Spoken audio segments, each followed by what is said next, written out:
करण्यात आला 26 जानेवारीला, त्या संदर्भात सर्व या ठिकाणी जमलेलो. बाबासाहेबांनी आपल्यासाठी जे करून ठेवलेलं आहे ते आपल्या सर्वांना माहीत आहे, म्हणून आज या ठिकाणी आपण मोठ्या प्रमाणात या ठिकाणी उपस्थित झालो.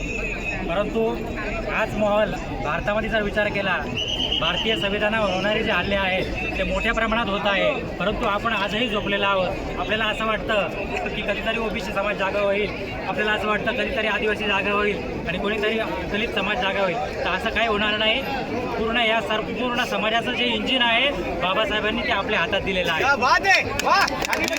इंजिन आपण जर बंद पडलं तर कुठलीही गाडी चालणार नाही आहे, आणि म्हणून हे इंजिन कायम चालू राहिलं पाहिजे. तरच हा जो कारवा आहे बाबासाहेबांचा हा पुढे जाणार आहे.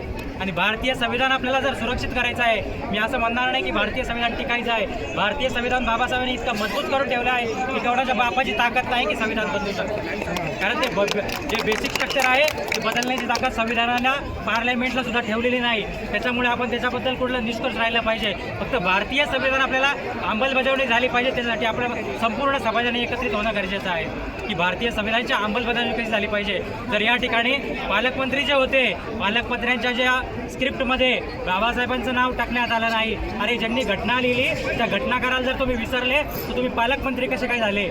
अशा प्रकारचं या ठिकाणी जर वक्तव्य होत असेल, जर एक मुख्यमंत्री त्या साईडला जाऊन परमपूज्य डॉक्टर बाबासाहेब आंबेडकर म्हणून घोषणा करतात आणि या ठिकाणी पालकमंत्री बाबासाहेबांचा अवमान करतात, हे सर्वात मोठं या भारताचं दुर्दैव आहे आणि आपल्या इथल्या नागरिकांचं दुर्दैव आहे. आपण जोपर्यंत नागरिक म्हणून, भारतीय म्हणून संघटित होणार नाही तोपर्यंत भारतीय संविधान आपल्याला सुरक्षित करता येणार नाही.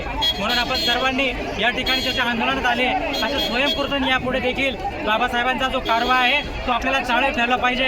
आणि हा इंजिन जर बंद पडलं तर सगळे डबे बंद पडतील. म्हणून हे इंजिन म्हणून आपण पुढे चालत राहिलं पाहिजे. आणि मग मागे एसटीचा डबा हा जुडणार आहे. ज्याप्रमाणे संपूर्ण भारतभर आदिवासी देखील पेटतो आहे आणि आपण देखील त्याचप्रमाणे महाराष्ट्र जर काम करू शकलो तर निश्चितपणे भारतभर हे आपल्याला काम करायला वेळ लागणार नाही. म्हणून मी या ठिकाणी सर्वांना विनंती करतो की या ठिकाणी जो इंजिन आपलं चालू झालेला आहे त्याला कुठेही बंद पडू देऊ नका आणि हे सतत पुढे चालू द्या. म्हणजे जो खऱ्या अर्थाने आपल्या हातात जरी सत्ता जरी नसली परंतु बाबासाहेबांनी भारतीय संविधानाच्या अधिकारात जे आपल्याला दिलेलं आहे त्याच्या आधारित आपल्याला ही सर्व लढाई आहे की आपल्याला लढायची आहे. एवढं बोलतो. धन्यवाद. जय भीम, जय संविधान.